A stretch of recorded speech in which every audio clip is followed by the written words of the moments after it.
この前、ヤニ猫を視聴停止判定にしたけど、撤回するよ。あんなに嫌がっていたのに？どうも島岡です。ペットのミソだよ。緊急で動画回しているよ。久々だね。夏アニメ1は感想動画で、ヤニ猫はあまりに深いという理由から、視聴停止作品にしたけれど、撤回する。なんで2話目見たの？録画予約切ってなかった。またか。未練もあったし、せっかくだから見てみた。そしたら面白かったんだ。そんなに手のひら返すほどの高評価ってわけじゃないんだけど、1話に感じた嫌悪感はなくなっていた。もともと、キャラでや作画テイストは好きだったんだ。不潔なのとヤニ猫被害者の不憫さがしんどかった。ふむふむ。さらにオープニング、エンディングの、ダメ仲間と思われる他のキャラたちを見て、ヤニ猫レベルが増えるなんて無理だ、と白旗を上げたんだ。わかるわかる。で、2話を見たら、他のヤバい猫が加わることで、相対的にヤニ猫が少し常識人に見えるようになった。ハードルがすごく下がってる。しかもヤニ猫が加害される側になっている。正直ちょっと胸がスッとした。1話の鬱憤が。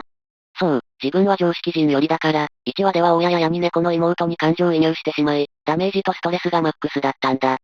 今回は、その二人の出番が少なかったので、それも功を奏した。新キャラの役猫は、名前から察するとおそらく犯罪者だ。出演者よりよっぽどアウトなのに、言動がまともなのでヤニ猫より安心して見れてしまう。新キャラのもう一人、ハメ猫は単なるゲーマーにしか見えない。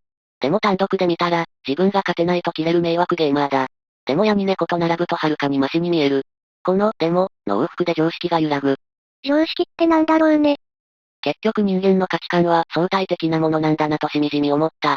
他人と比べなければ満足していた毎日が、他人が自分より良い暮らしをしているのを見ると、途端に不満を感じる。その逆がヤニ猫だ。自分より底辺を見ると、自分はまだマシなのではと思える。闇だ。今作で、自分の中の闇を突きつけられた気持ちになったよ。底知れぬ作品だ。そんな意図はないと思う。ともあれ、見るのがしんどい状態ではなくなったので、ヤニ猫視聴停止判決は撤回。様子見に変更だ。あと、オープニングの歌がかっこいい。そんなわけで、ヤニ猫視聴停止判定撤回動画でした。やっぱり1話だけじゃ読めないことってあるね。本当だよな。と言って、前作継続はできないからな。それではまた次回。またねー。